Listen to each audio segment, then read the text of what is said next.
Muy buenos días, muy buenas tardes, muy buenas noches. Bienvenidos a un nuevo solucionario. En esta oportunidad traemos el solucionario de este examen 2025-1 del área B y C. Vamos a comenzar a desarrollar todas las preguntas del curso de física de este examen. Comencemos. Problema número 1. El vector A tiene una componente X negativa de 5 unidades de longitud y una componente Y positiva de 3 unidades de longitud. Pregunta: ¿qué vector B, cuando se suma a A, produce un vector resultante sin componente X y una componente Y negativa de 2 unidades de largo? Entonces nos damos cuenta que esta pregunta es del tema de análisis vectorial. ¿Listo? Y mencionan algo muy importante, ¿no? Que yo tengo un vector A. Pero ¿qué pasa con ese vector A? Se va a sumar al vector B, generándose así un vector resultante. Entonces podemos plantear lo siguiente, ¿no? El vector A se va a sumar al vector B, generándose así una resultante. Es lo que me plantea el problema. Pero me está diciendo el problema que el vector A tiene las siguientes componentes, ¿no? Componente X negativa igual a 5 unidades. Profe, ¿cómo podemos usar esa información? Recordemos que todo vector puede representarse a través de sus componentes, ¿no? En este caso me hablan de dos componentes nada más, X y Y. En algunos casos tal vez puede ser tres componentes, ¿no? X, Y y Z. En esta oportunidad me hablan de dos nada más. Entonces decimos, el vector A tiene componentes X negativa, 5 unidades, entonces sería menos 5. Punto y coma para representar la segunda componente. Y la componente Y, acá está, componente Y, positiva, de 3 unidades. Entonces le puedo poner como más 3 o simplemente 3. Voy a colocarle más 3 para reforzar esa información, ¿ya?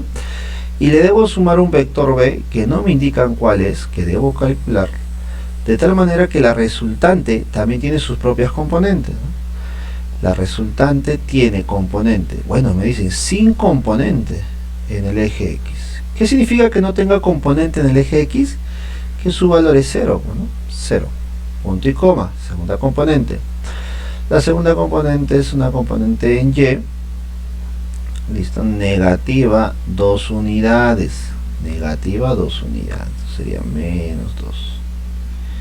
Ahí está. Entonces creo que el problema ya salió, ¿no? Si yo quiero calcular el vector B, lo que necesitaríamos simplemente es despejar, ¿no? B saldría 0, punto y coma, menos 2, menos 5, punto y coma, más 3, o simplemente 3 positivo. Entonces de aquí tenemos que nuestro vector B es igual a, operando, recordemos que se opera componente a componente según la orientación. Entonces sería 0 menos 5 y menos 2 menos más 3. Entonces de esa manera nos quedaría, a ver, 0 menos 5 sería más 5. Entonces sería 5 en la componente X, punto y coma, menos 2 menos más 3 sería menos 5. Listo, esto unidades, ¿no? Y esta sería nuestra respuesta. Pero hay algo que no hemos hecho todavía, que en las claves no está con la representación que tenemos nosotros como par ordenado. Esta es una representación de par ordenado. Entonces, ¿qué voy a hacer yo? Bueno, como ya se mencionó antes, nosotros podemos usar los vectores unitarios, ¿no? Recordemos que la primera componente está en el eje X y la segunda componente está en el eje Y. Si está en el eje X, le corresponde el vector unitario Y. Entonces sería 5 Y. Y si está en el eje Y, le corresponde el vector unitario J. Entonces sería menos 5 J. Listo. ¿En qué unidades? no, en este caso unidades U. Ya está. Por lo tanto, la respuesta para la pregunta número 1 sería la clave.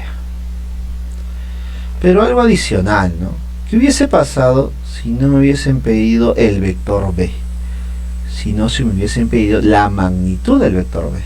Entonces, para calcular la magnitud o el módulo, ponemos para la magnitud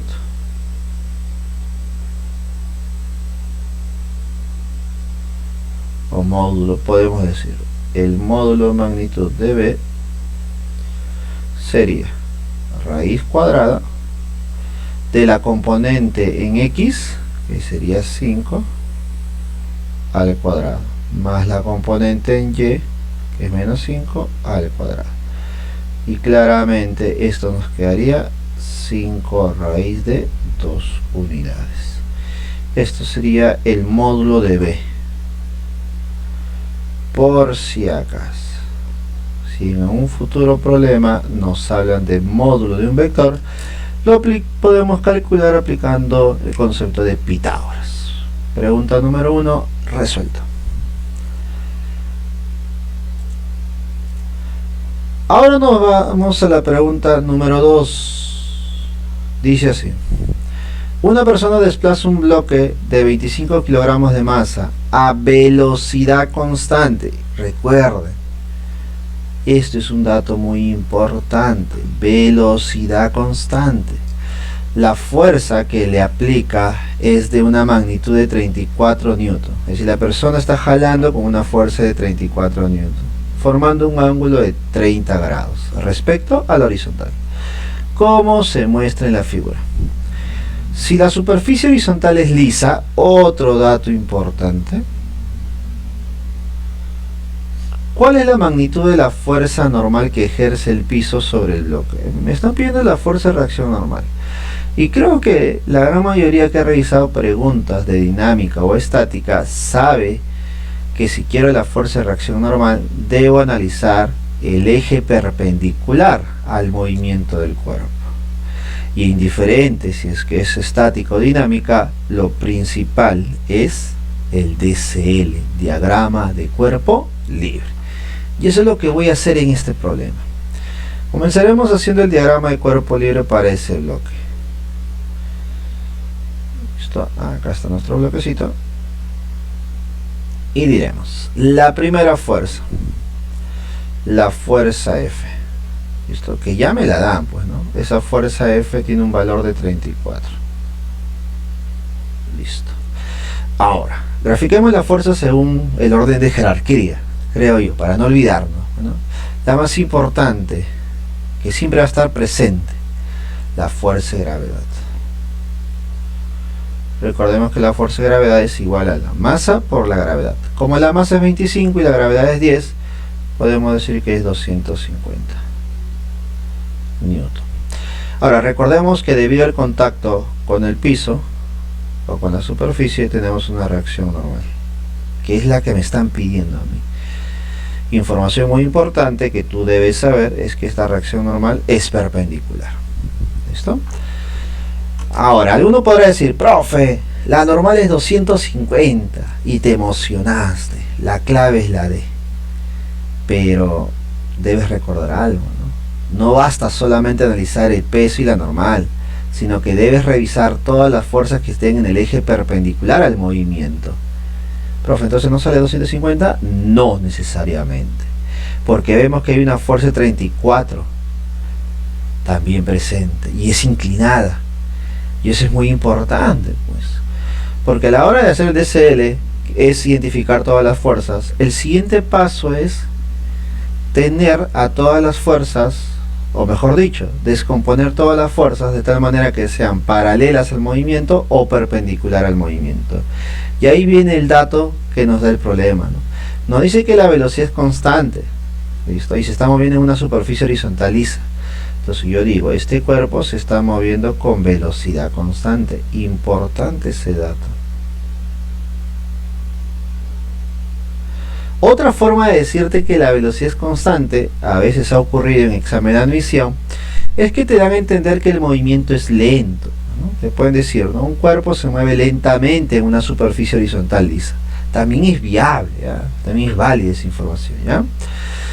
Listo, entonces vamos al segundo paso. Luego de hacer el DCL, hacemos la descomposición de la fuerza según paralela al movimiento, perpendicular al movimiento. Y creo que tú notarás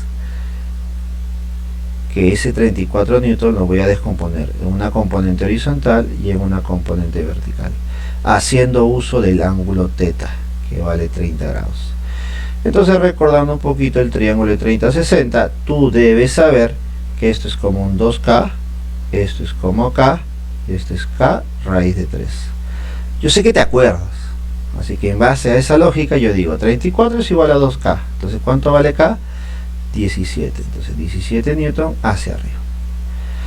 Y sería 17 raíz de 3 newton hacia la derecha. Listo. Chao. 34 newton. Nos quedamos con esa componente. Y ahí ocurre un problema de este examen. Ahí encontramos un error en este examen tomado el día domingo. ¿Cuál será el error, profe? El error es el siguiente. En el eje horizontal yo observo una única fuerza de 17 raíz de 3. Entonces la pregunta es, ¿cómo a partir de una sola fuerza la velocidad puede ser constante? Recuerda, si hay fuerza, una única fuerza, entonces estamos diciendo que esta fuerza 17 raíz de 3 newton debería ser la fuerza resultante, ¿cierto? Y si es la fuerza resultante y es diferente de 0, entonces en ese eje debe haber una aceleración. Entonces, profesor, ¿está mal ese dato que nosotros nos dicen que la velocidad es constante?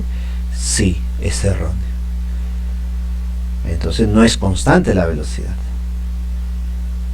¿correcto? Entonces debe ser un movimiento con aceleración constante posiblemente, ¿correcto? O tal vez la otra opción es que se mantenga con velocidad constante, pero que la superficie no sea lisa, que la superficie sea rugosa, porque al ser rugosa tendría que aparecer una fuerza,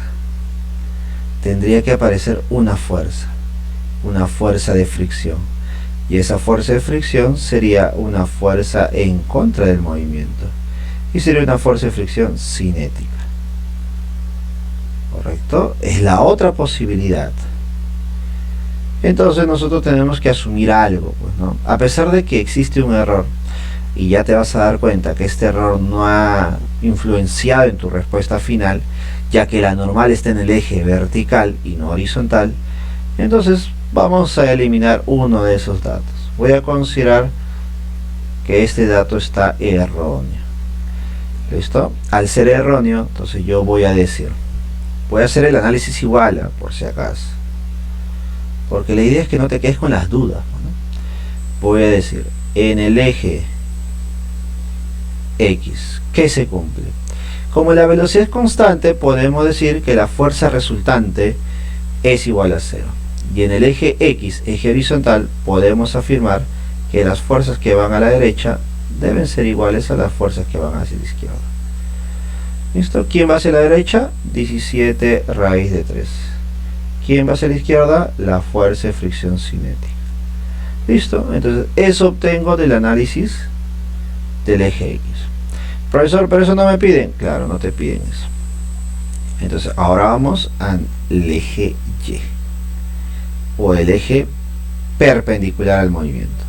De la misma manera, como la fuerza resultante es 0, podemos afirmar que las fuerzas que van hacia arriba son iguales a las fuerzas que van hacia abajo. Profesor, pero ¿quién va hacia arriba? Observa claramente, por favor, no te vayas a confundir. En el eje vertical, las fuerzas involucradas las estoy señalando por aquí. Fuerzas que van hacia arriba, profe, 17. Fuerza que va hacia arriba, la normal. Y la única fuerza que va hacia abajo sería 250. Conclusión, la normal, ¿cuánto nos quedaría? 233 unidades newton. Y de esa manera estaríamos obteniendo la respuesta para nuestra pregunta número 2. Y la respuesta y clave sería la E.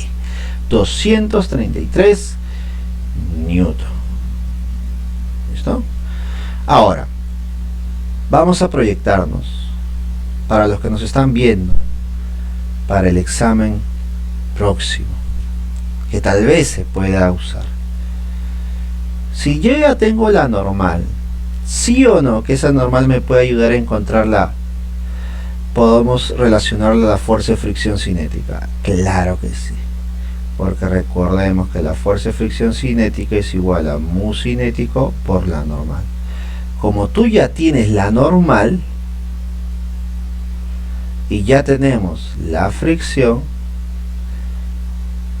es posible que un problema futuro, quien quite en el siguiente examen, nos pregunten el coeficiente. Y es válido preguntarte eso. Entonces pudo haber sido una pregunta, ¿no?, de este examen o del siguiente examen. La dejamos ahí.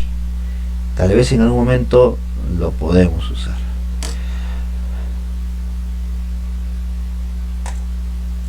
Continuando con la resolución de este examen del día domingo, de examen de admisión 2025-1, continuamos con la pregunta número 3. Se construye un condensador de placas paralelas rectangulares, ¿no?, placas planas paralelas, ¿no?, de lados 8 centímetros y 5 centímetros. Si la separación entre las placas es de 1 por 10 a la menos 4 metros, ¿listo?, pregunta, ¿cuál es la capacitancia de este condensador? La capacitancia o capacidad eléctrica, ¿correcto? Entonces, ¿qué notamos por aquí? La pregunta es de electrostática, ¿no? Electrostática parte 2, por ahí según la separación del tema. Y la pregunta considero yo que es casi directa, ¿no? Es aplicativa. ¿Listo? Obviamente no es un tema recurrente que haya venido antes en el examen de admisión, pero tampoco es un tema complicado. ¿Listo? Así que recordemos un poco. Tenemos nosotros dos placas. Ahí está. Recordemos que hacer placas planas y paralelas, uno de ellos se va a cargar de manera positiva y el otro de manera negativa. Ahí están las dos placas. Para que estas dos placas se puedan almacenar carga, deben conectarse a una fuente, ¿no? Listo, ahí está, se conectan a una fuente. Debes recordar que esa fuente puede ser una pila, una batería, un tomacorriente. Pero lo principal es que cada una de estas placas debe tener el mismo valor de superficie, misma área A. Listo, y entre estas dos debe haber una separación D. Listo. Entonces, en base a ello yo puedo decir que la capacidad eléctrica o la capacitancia es igual a epsilon sub 0 multiplicado por el área dividido entre la distancia de separación entre las placas. Recordemos que a mayor área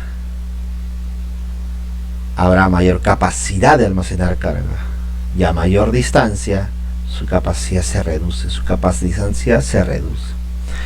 Bueno, creo que es todo, ¿no?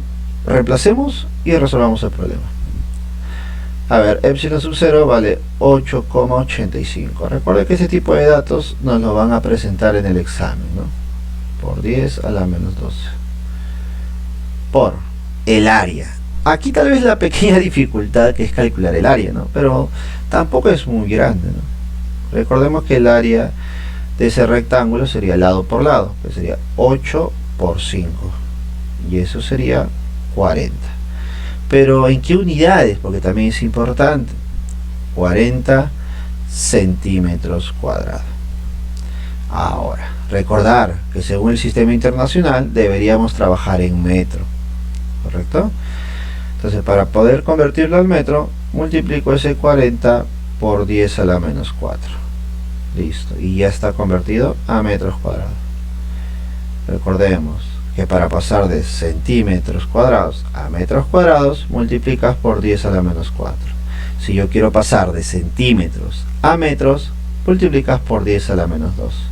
Y de centímetros cúbicos a metros cúbicos por 10 a la menos 6. ¿Correcto? Porque recordemos que el centi representa un 10 a la menos 2. Y si le elevo al cuadrado, 10 a la menos 4. Y si le elevo al cubo, 10 a la menos 6. Importante analizar o recordar los múltiplos y submúltiplos de 10. ¿Listo?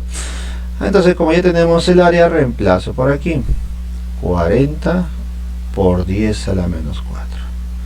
Y esto dividido entre la distancia y separación, que sería 1 por 10 a la menos 4. ¿Listo? Hay una simplificación por aquí. 10 a la menos 4, 10 a la menos 4 se va. Y me quedaría un 40 por 8,85. Operación que tú debes realizar durante el examen. ¿Complicada la operación? No, porque es una operación casi directa, pues, ¿no? Lo que sí tenemos que cuidarnos es que las claves no se repitan, porque si no, lo fundamental viene a ser el múltiplo de 10. Entonces, si yo multiplico 8,85 por 40, mira cuánto me va a salir. Me saldría 354 por 10 a la menos 12. ¿Listo? Y noto por ahí que no hay ninguna. Hay muchos 254 que se podrían formar, mira. ¿Y la diferencia dónde está? En el múltiplo de 10. Entonces tengo que dar forma. Todos tienen dos decimales. Entonces voy a buscar formar dos decimales. Para buscar dos decimales me presto un 2, ¿no? Entonces si me presto un 2, ¿listo? Me quedaría un 3,52. Y como me he prestado dos ceritos, entonces me quedaría 10 a la menos 10. Unidades de la capacitancia, según el sistema internacional para nosotros, sería faradios. De esa manera, chicos, sin confundirnos en la parte operativa o en la formación final, la clave sería la C. ¿Listo? Complicado no lo es, ¿correcto? Es directo, pero se podría decir que la dificultad posiblemente para algunos jóvenes es en la parte operativa y la formación final de la clave. Pasemos a la siguiente pregunta ahora. Pregunta número 4. En el experimento del efecto fotoeléctrico, la energía mínima necesaria para que un electrón escape de la superficie de un material se llama función trabajo. Se conoce que esta energía es el elemento, se conoce que esta energía en el elemento químico sodio, es decir, para el sodio, es de 2,7 electronvolts. Determine su longitud de onda umbral correspondiente. Entonces la pregunta es, calcule la longitud de onda umbral. Recordemos que en la teoría la longitud de onda umbral está relacionado con ¿quién? Con la función trabajo, de forma directa, ¿correcto? Entonces la función trabajo se puede calcular a través de la longitud de onda umbral. También se puede calcular a partir de la frecuencia umbral, ¿correcto? Entonces la pregunta ahí es directa. Pero aprovechemos un poquito para recordar, ¿no? Efecto fotoeléctrico. Yo tengo aquí una placa metálica, usualmente se usa un metal, un conductor que tiene electrones libres, vamos a llamarlo así, a la cual mediante una fuente de energía de gran potencia o de gran frecuencia, para ser más exactos, se emite luz. ¿Listo? Y para nosotros la luz, ¿qué cosa es? Emisión de fotones. Entonces lo que hay aquí son fotones.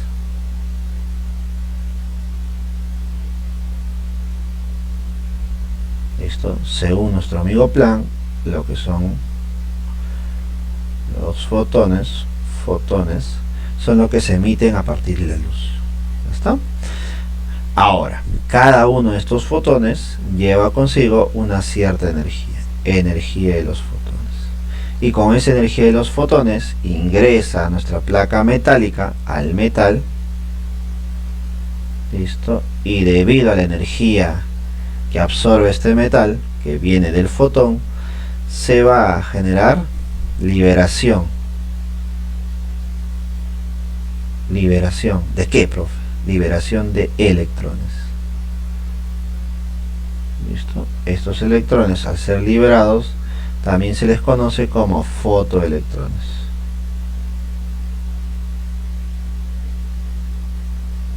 Ahí está, fotoelectrones.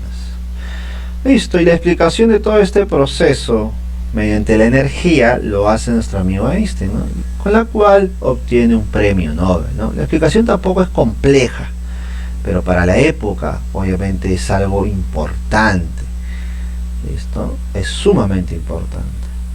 Entonces él explicó este efecto fotoeléctrico mediante la conservación de la energía, ¿no? Entonces nos menciona que la energía del fotón es igual a la función trabajo del material, del metal, más la energía cinética máxima.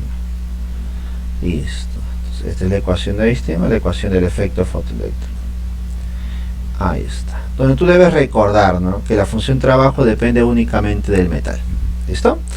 Ahora, en este tema también podemos asegurar lo siguiente, que esa función trabajo se podía calcular de la siguiente manera, multiplicando la constante de Planck por la frecuencia umbral, ¿cierto? La frecuencia umbral. ¿Qué es la frecuencia umbral? Es la mínima frecuencia de extracción, es decir, es la mínima frecuencia que se debe emitir los fotones para que se genere una extracción de un electrón del átomo. ¿Listo? Entonces la frecuencia debe ser mínima acá. Frecuencia mínima de extracción. Pero también debes recordar que la frecuencia se relaciona con la longitud de onda, ¿no?, de la siguiente manera, ¿no?, generándose así que la función trabajo también se pueda calcular como H por C sobre lambda, lambda umbral. Pero notarás algo, pues, ¿no? Si la frecuencia es mínima, la longitud de onda, ¿cómo debe ser? Máxima, profe. Claro que sí. Y es justo ese valor el cual me pide, la longitud de onda. Y nos damos cuenta que para poder calcular la longitud de onda yo necesito la función trabajo, necesito la constante de Planck y la velocidad de la luz en el vacío, datos que el problema te está dando. Bueno, tenemos por aquí la función trabajo, la constante de Planck y la velocidad de la luz en el vacío, ¿correcto? Entonces, ¿qué te parece si nosotros despejamos por aquí nuestra longitud de onda? Nuestra longitud de onda sería H por C sobre la función trabajo. Ahora reemplacemos. La constante de Planck es 4 por 10 a la menos 15. La velocidad de la luz en el vacío sería 3 por 10 a la 8. Y algo muy importante que a veces no nos damos cuenta y simplemente hacemos por inercia es reemplazar, ¿no? Pero no nos damos cuenta que es muy importante también las unidades. Recalco, las unidades también son muy importantes. Notarás que la constante de Planck está en electrovolts. Y eso es fundamental, pues, ¿no? Porque si la constante de Planck está en electrovolts, se supone que la energía también debe estar en electrovolt. Y quiero que notes algo, mira. El dato de la función trabajo, que es la energía de extracción, está en electrovolt. Entonces, ¿eso qué significa? Que puedes reemplazar sin complicaciones. Si no fuese el caso, si una de ellas estuviese en joules, entonces ¿qué tengo que hacer? Convertir la otra también en joules, para que tú puedas operar con tranquilidad. Ten en cuenta eso, ¿correcto? En esta oportunidad no es necesario nada de eso. Así nos quedaría un 2,7 abajo. Listo.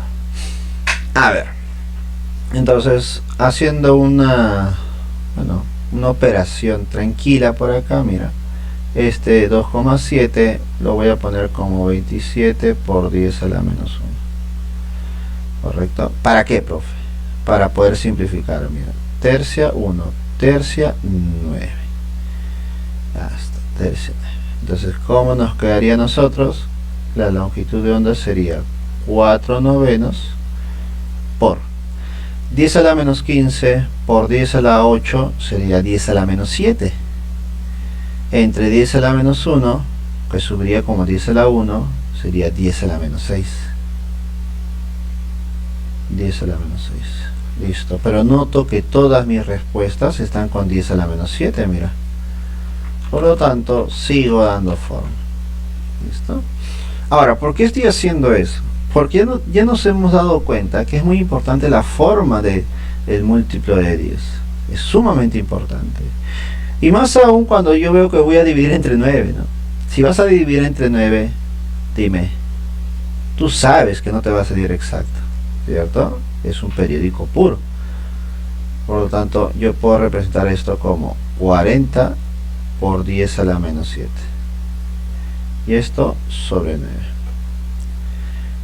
Y la mayoría no me dejará mentir, que a la hora de dividir 40 entre 9, nos va a quedar un 4,4.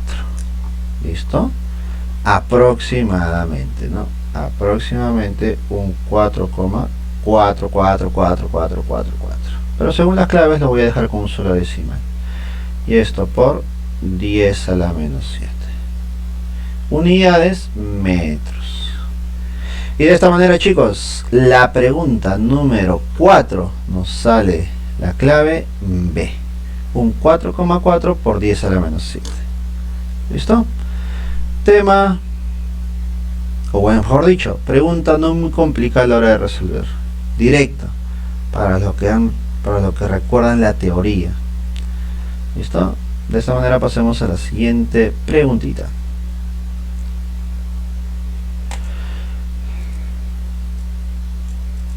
Pregunta número 5. Y ahora nos toca resolver una pregunta de movimiento armónico simple, que para muchos una pregunta recurrente. Listo, veamos qué tal complicado vino este tema en esta oportunidad. Pregunta 5 dice lo siguiente: en un motor, un émbolo efectúa un movimiento armónico simple. Ya me lo recalcan, me lo dicen. Entonces ya me enfoco en esa información, ¿no? En ese dato, en todo ese tema. Si su amplitud de oscilación a partir de la línea central, la cual se llama posición de equilibrio, es de A más menos 6 centímetros. Recordemos, ¿no? Si tenemos una posición de equilibrio, el objeto va a empezar a oscilar respecto a ello, ¿no? Generándose movimientos hacia la derecha y luego hacia la izquierda, ¿no? Con la misma longitud. Y esto como se muestra en la figura, ¿no? Determine las magnitudes de la velocidad y aceleración máximas del émbolo cuando el motor trabaja en una frecuencia de 10. Profesores, ¿en serio? ¿En serio me están pidiendo esto? La velocidad y aceleración máxima. Considero que esta pregunta es directa y es una pregunta que no debes equivocarte, o por lo menos debes intentarlo, porque son temas recurrentes y mucho más aún que la pregunta ya es repetitiva, considero yo. ¿Correcto? Así que cuando uno revisa el tema de movimiento armónico simple, identificar la velocidad y aceleración máxima es algo fundamental, importante, es algo que no se debe pasar por alto. ¿Correcto? Entonces ponemos por aquí, a ver, recordemos, recuerda.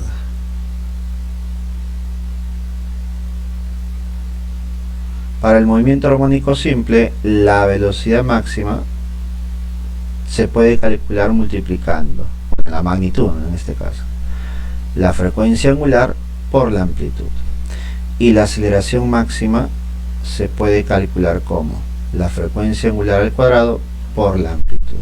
¿Correcto? Entonces, ¿de dónde yo saco la frecuencia angular, profe? Bueno, la frecuencia angular está relacionada con la frecuencia de oscilación, que en este caso es 10.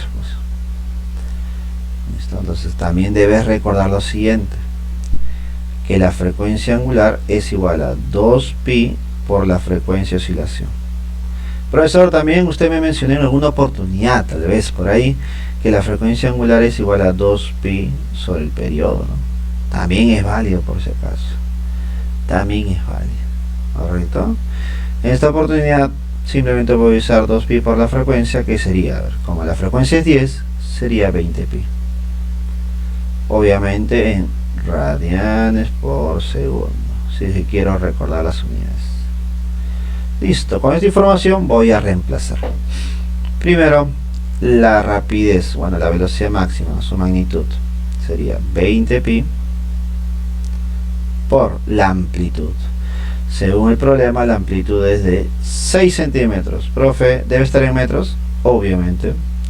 6 por 10 a la menos 2. Pasado a metros. Aquí operándome, ¿qué haría? 20 por 6, 120. 120 por 10 a la menos 2, 1,2. 1,2 pi metros por segundo. Y si tú eres un alumno hábil, astuto y sagaz, te darás cuenta que la única clave que tiene este valor de 1,2 pi metros por segundo es la clave A, ¿no? Y con eso ya tendríamos que pasar al siguiente problema. Pero como tú has venido a ver cómo se resuelve, calculemos el siguiente valor. ¿Listo? A ver, comprueba la respuesta. Omega al cuadrado, profe, eso no es un 20pi, pero al cuadrado, sí. Por la amplitud, que es 6 por 10 a menos 2, claro que sí. Y esto nos quedaría, a ver, 20pi al cuadrado sería un 400 pi cuadrado. Listo, yo sé que estás pensando, ya ese pi cuadrado está por ahí lo veo, profe, como dato. Listo, y esto por 6 por 10 a la menos 2. ¿Sí o no que esto es un 10? ¿Cierto? Esto es un 10, claro que sí. Ahora, aprovechándome de la simplificación, estos dos ceritos se van con este 10 a la menos 2. ¿Por qué, profesor? Porque dos ceritos es 10 al cuadrado, y por 10 a la menos 2 se harían 1. Chao, desaparecieron. Entonces solamente me estaría quedando el 4 y el 6, que serían 24. Pero más el 10 que está por ahí, serían 240. 240 metros por segundo al cuadrado. Y de esa manera estamos comprobando con esta pregunta número 5, la clave y respuesta sería la A.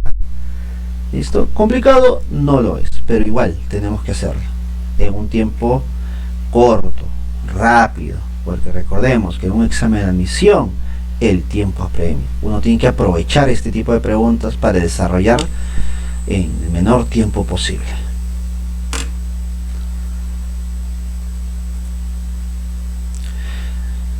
Ahora estamos con la pregunta número 6, que viendo la gráfica nos damos cuenta que es una pregunta de magnetismo. ¿Listo? Una pregunta no complicada, pero con dificultad en cierta parte de la pregunta. Esto se podría decir que esta pregunta se separa en dos cosas. Una primera parte es calcular un valor y la segunda parte es calcular una dirección. Veamos. Un haz de electrones ingresa con una rapidez de 5 por 10 a la 5 a una región donde existe un campo magnético uniforme de magnitud de un Tesla. La dirección de la velocidad v está en el plano XY. XZ, disculpa. XZ acá. XZ, efectivamente. Listo. Y la del campo magnético B es paralelo al eje Z. Ahí está, mira. Paralelo al eje Z. Listo. ¿Cómo se muestra en la figura? Determine la fuerza magnética. Determine la fuerza magnética que experimenta un electrón. Mira, importante lo que me piden. Me piden fuerza magnética. No me están pidiendo la magnitud de la fuerza magnética, ¿correcto? Me están pidiendo el vector. Y si me piden el vector fuerza magnética, yo debo recordar que ese vector está compuesto de la magnitud y su dirección, ¿no? Y eso lo podemos notar en las claves, ¿no? Entonces aquí tenemos que tener mucho cuidado, porque usualmente en los problemas que uno practica, resuelve en estos temas, es calcular la fuerza magnética como tal, como magnitud, ¿no? Pero a esto tengo que agregarle la dirección, y ahí está la dificultad, porque al haber respuestas que se repiten, la única diferencia entre ellas es la dirección. Entonces hay que tener mucho cuidado por ella. Entonces recuerda por aquí, para la magnitud, la fuerza magnética debe ser igual a carga, rapidez por campo por el seno del ángulo. Recordar que estamos usando aquí magnitudes, otra vez a complicar la vida, son magnitudes. Entonces tengo que reemplazar el valor de la carga, la magnitud de la carga. Y el ángulo que debo considerar es el ángulo que forma la velocidad y el campo. Este ángulo θ es el ángulo que forma la velocidad con el campo. En este caso sería un ángulo de 53 grados. Entonces reemplazo, profe. La fuerza magnética es igual a la carga, profe. Como quiero la magnitud y me hablan de un electrón, tiene una magnitud de 1,6 por 10 a la menos 19.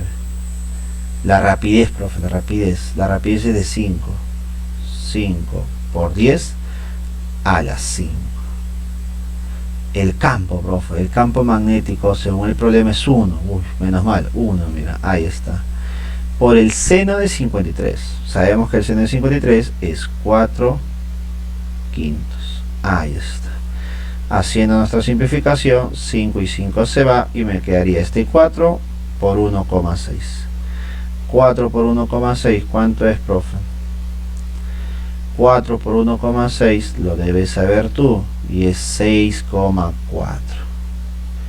¿Por cuánto, profe? 10 a la menos 19 por 10 a la 5, 10 a la menos 14.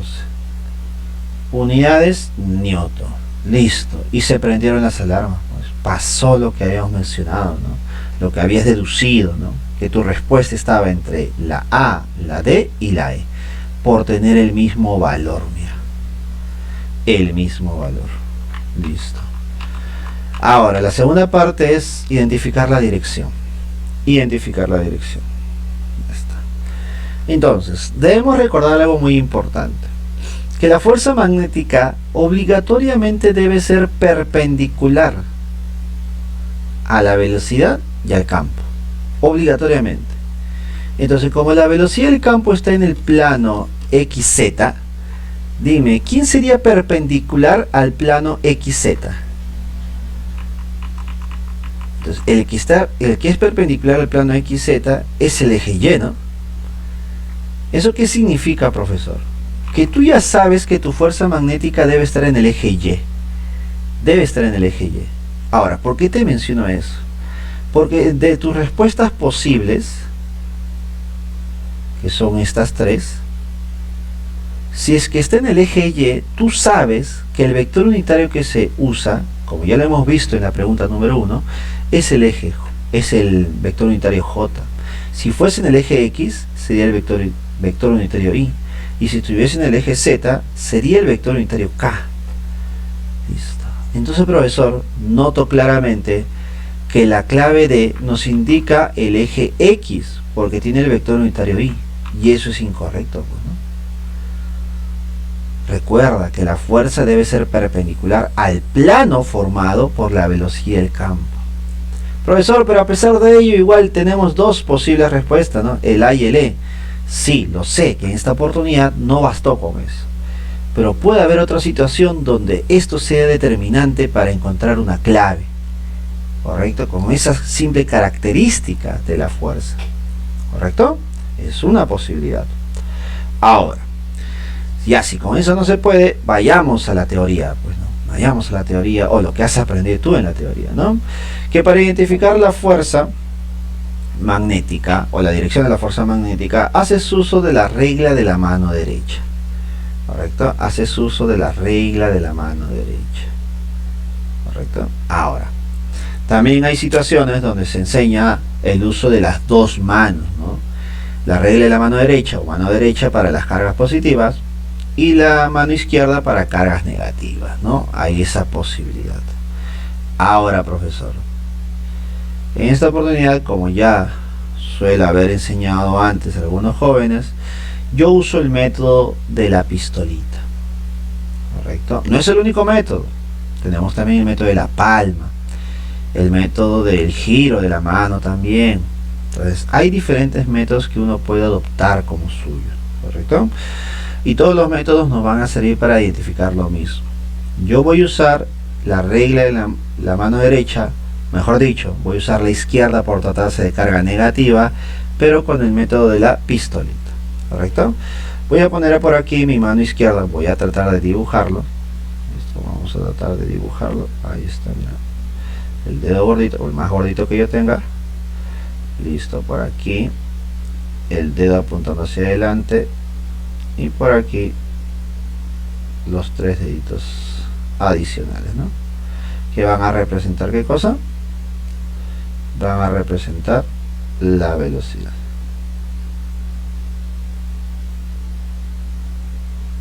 Listo, espero que se entienda, chicos. Ahí está.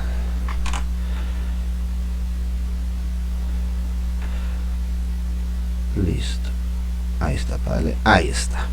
Listo, esta es nuestra mano izquierda. Mano izquierda. Profe, ¿y por qué la mano izquierda? Porque estoy usando carga, o estoy analizando una carga negativa. Listo, carga negativa. Si fuese carga positiva, usaría la mano derecha. Ahora vamos a recordar, a ver, profe, ¿qué se cumplía en una regla de la mano derecha en forma de pistolita, o mano de la regla mano izquierda en forma de pistolita? Tenemos primera cantidad, la velocidad. La velocidad está representada por este dedito. Ahí está, apuntando como si fuera una pistola. Esta es la velocidad. Listo, formando cierto ángulo tenemos el campo. Formando cierto ángulo tenemos el campo magnético. Entre estos dos hay un ángulo, el ángulo teta que se mencionó al inicio. Listo, y el dedo gordito representaría nuestra fuerza. Ahí está, fuerza magnética. Listo, y acá está lo que te mencionaba, pues, ¿no? Entre estas tres cantidades se cumple algo muy importante. Se cumple obligatoriamente que el ángulo formado entre la fuerza y la velocidad debe ser 90 grados. Y entre la velocidad y la fuerza también debe ser 90 grados. ¿Listo? Esta característica nos permitió eliminar esta clave y quedarnos solamente con la A y con la E. ¿Correcto? Ahora, si hacemos uso de esta regla, listo, a través de una pistolita, nos damos cuenta que esta velocidad y el campo está en un plano, ¿no? Justo son estos dos valores, mira.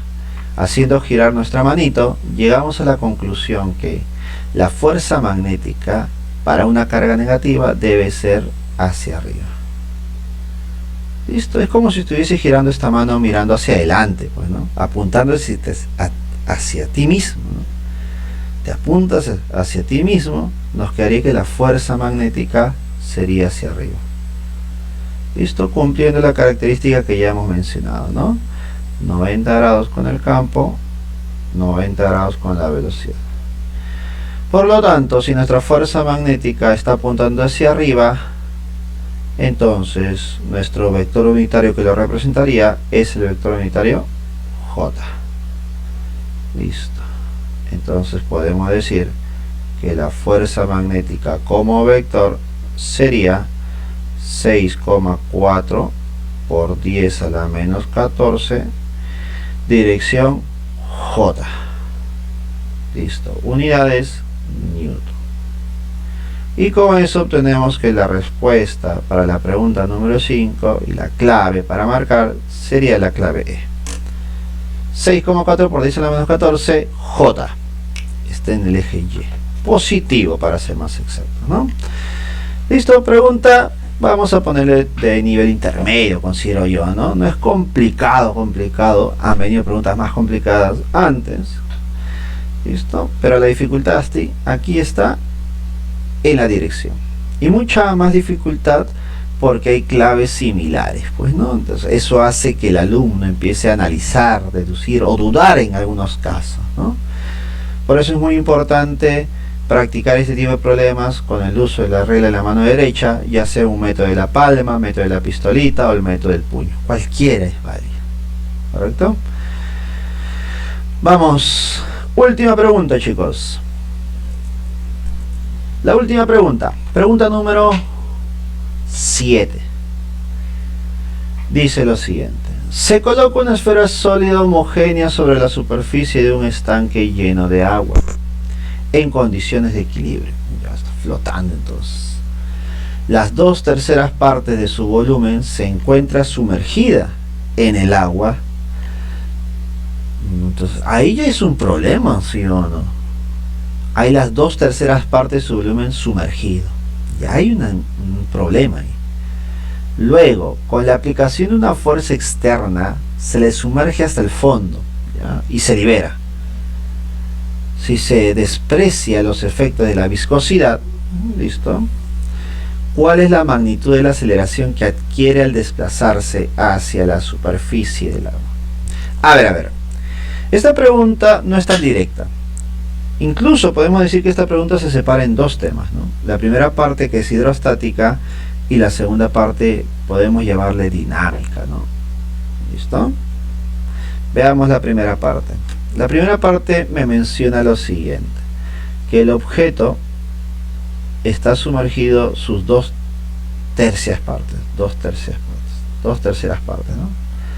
Listo, entonces ponemos por aquí el objeto, un cuerpo, vamos a poner así, listo, y está sumergido, vamos a poner por acá, la parte sumergida es 2/3 del volumen total, ¿correcto? Ahora, con esta información, ¿qué cosa obtengo yo? A ver, si yo tengo la parte sumergida,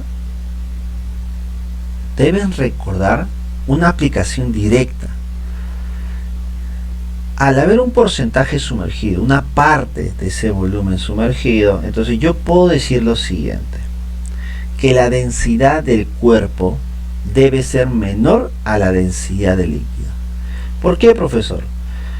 Porque al ser menor, el cuerpo trata de estar encima del líquido. ¿Listo? Trata de estar encima. Si la densidad del líquido fuese mayor a la densidad del cuerpo fuese mayor a la densidad del líquido, entonces el cuerpo trataría de irse hacia abajo. ¿Listo? Vamos a llamar eso principio de flotabilidad, pues, ¿no? En base al principio de flotabilidad, sabemos que la densidad del cuerpo debe ser menor que la densidad del líquido, ¿correcto? Ahora, al considerar eso, sabemos que se cumple. Ponemos por aquí, se cumple como una ya aplicación, ¿no? Como una aplicación se cumple que la densidad del cuerpo es igual al porcentaje del volumen sumergido. ¿Listo? Porcentaje del volumen sumergido multiplicado por la densidad del líquido. Algunos estarán preguntando: profe, ¿a qué hace referencia el porcentaje del volumen sumergido?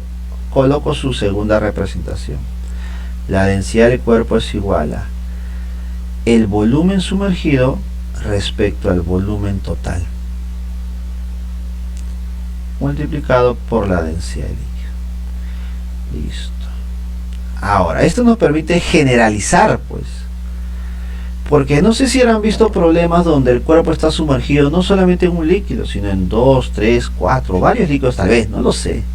En San Marcos ya vino un problema en 2 líquidos, cuerpo sumergido entre 2 líquidos, y te preguntaban de forma directa, ¿no? ¿Cuánto es la densidad del cuerpo? Entonces, si yo generalizo, cuando hay varios líquidos, podemos decir algo rápido nada más, ¿no? La densidad del cuerpo es igual a el porcentaje del volumen sumergido en 1 por la densidad del líquido 1, más el porcentaje sumergido del líquido 2 por la densidad de 2, más así sucesivamente. Listo. Si fuesen solamente 2, nos quedaríamos con las 2 densidades de los líquidos y sus volúmenes sumergidos en cada uno de ellos, ¿no? Por ejemplo, si tengo 2 líquidos, en el líquido 1 habrá un 20% y en el líquido 2 un 80%. Entonces, ese 20 lo coloco por aquí y este 80 lo coloco por acá. ¿Te das cuenta? Estamos generalizando esta relación. Esto es algo muy importante que en algún momento en San Marcos vino, ¿no? Y se puede aprovechar. Ahora, en este problema, ¿cómo voy a aprovechar esta información? Mira. Entonces diremos lo siguiente: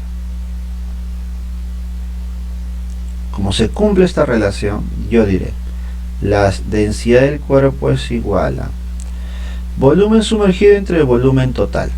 El volumen sumergido es 2/3 del volumen total. Y esto entre el volumen total multiplicado por la densidad del líquido nos generaría lo siguiente. Nos generaría una relación entre las densidades. Densidad del cuerpo es igual a 2/3 de la densidad del líquido. Es una relación entre estas dos.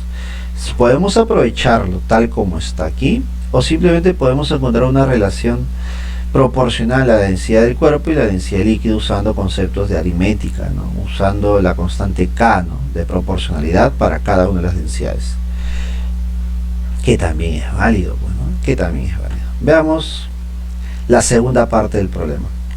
Una vez que ya tenga la relación de densidades, ya empiezo a analizar la segunda parte del problema. ¿Qué me dicen? Mediante una fuerza F, se sumerge completamente hasta el fondo y se suelta. Profe, ¿qué va a ocurrir cuando se suelta ya? Entonces, cuando se suelta, el cuerpo va a estar sometido a fuerzas. Y como habíamos dicho que la densidad del cuerpo es menor que la densidad del líquido, ¿qué va a pasar con el cuerpo? Va a empezar a subir. Y al subir, va a adquirir una aceleración. Listo. Entonces, para poder calcular esta aceleración, debo recordar la segunda ley de Newton. Fuerza resultante es igual a masa por la aceleración. Listo. ¿Qué, profe? ¿Nada más? ¿Dinámica? Sí. Pero las fuerzas involucradas no se calculan de forma directa, ya que no tenemos todos los datos suficientes. Así que tengo que encontrar una relación entre ellas. Veamos a ver. Primera fuerza. Fuerza de la gravedad. mg. Segunda fuerza, profe, como está sumergido, debe ser la fuerza empuje. ¿Correcto? Pero esta es la fuerza empuje cuando está completamente sumergido. Al inicio, si tú hacías el DSL, encontramos otro empuje, que es en base al volumen sumergido, que es 2/3 del volumen total. ¿Correcto? Ahora reemplacemos, a ver. Fuerza resultante es sumatoria de fuerzas, ¿no? Fuerzas que van a favor de la aceleración, que en este caso es el empuje, menos fuerzas que van en contra, que es mg. Y este es igual a masa por la aceleración. Listo. Ahora recordemos, chicos, el empuje, ¿cómo se calcula? Ponemos por aquí. El empuje se estaría calculando como densidad de líquido, el volumen sumergido, ¿por quién? Por la gravedad, menos la masa por la gravedad. Pero te das cuenta que la masa no es un dato, ¿no? Pero yo debo recordar algo, ¿no? Que la masa se relaciona con la densidad del cuerpo. Entonces, la densidad del cuerpo es igual a masa del cuerpo entre el volumen del cuerpo. Y es algo que tú no debes olvidar, ¿no? Esa relación es fundamental para nosotros. Entonces, reemplazando, la masa sería densidad del cuerpo por el volumen del cuerpo. Y esto por la gravedad. Y esto es igual a masa del cuerpo, que sería densidad del cuerpo por el volumen del cuerpo, por la aceleración. Entonces claramente me doy cuenta que hay valores que se relacionan. Por ejemplo, las densidades se están relacionando. ¿Listo? Las densidades se están relacionando. Y algo más. Para nosotros, en esta segunda parte del análisis, se debe cumplir que el volumen sumergido debe ser igual al volumen del cuerpo, ¿sí o no? ¿O me equivoco? Esto es fundamental para nosotros. ¿Por qué, profesor? Porque al ser iguales, ¿qué pasa con estos tres volúmenes? Se van a ir, porque el volumen sumergido es igual al volumen total del cuerpo. ¿Correcto? Y luego, ¿qué tendríamos que hacer? Reemplazar las densidades, una en función de la otra, ¿no? Entonces ponemos por aquí densidad del líquido por la gravedad menos densidad del cuerpo, profe, es 2/3 de la densidad del líquido, y esto por la gravedad, y este es igual a la densidad del cuerpo, que sería 2/3 de la densidad del líquido, pero ahora por la aceleración. Y esto me permite simplificar la densidad del líquido, la densidad del líquido, la densidad del líquido. Listo. Operando, ¿cómo me quedaría? Operando, a ver. Ya operando podemos ya aplicar todos nuestros conocimientos, ¿no? Por ejemplo, multiplico a todo por 3, ¿no? multiplico a todo por 3. Al multiplicar a todo por 3 nos quedaría, este 3 se va, a ver, este 3 se va, este 3 se va, y la gravedad acá nos quedaría por 3. Entonces sería 3 por la gravedad, que sería 10, sería 30. 30 menos 2 por la gravedad, que sería 20, igual a 2 por la aceleración, que sería 2a. Claramente 30 menos 20 es 10, y 10 entre 2 es 5. Conclusión, nuestra aceleración sería 5 metros por segundo al cuadrado. Pregunta número 7 y la última de todas, la clave sería la D. Y claramente notamos que esta pregunta no es directa, no es sencilla. Podemos decir que es la pregunta más complicada que ha venido en este proceso de admisión hasta ahora, pues, ¿no? Que con algunos artificios podemos resolver de forma directa, pues, ¿no? Por ejemplo, hemos visto la relación entre las densidades de forma inmediata, directa. Caso contrario, tuviste que haber hecho el diagrama de cuerpo libre, analizar fuerzas que van hacia arriba con fuerzas que van hacia abajo, que obviamente te va a salir, pero te toma más tiempo, ¿no? Por eso se conocen este tipo de relaciones de densidades con los volúmenes. Y en la segunda parte, que es el uso de la segunda ley de Newton, también nos podemos haber ahorrado mucha operación, si es que recordamos que la aceleración se relaciona también con las densidades en este tipo de casos. Pero estamos hablando de casos particulares, ¿correcto? Que nos ayudan, sí, pero ¿cuántos casos particulares existen en todos los temas? Y por cada caso particular hay una relación, hay una fórmula adicional que tú debes recordar. Nos ayudan, sí, pero ¿qué tanto tenemos que recordar para esperar una pregunta como esta? Por ese motivo, en esta oportunidad hemos desarrollado con el análisis completo, ¿no? Diagrama de cuerpo libre, reemplazo de valores y relación de valores. Y al final nos sale un valor de 5 metros por segundo al cuadrado.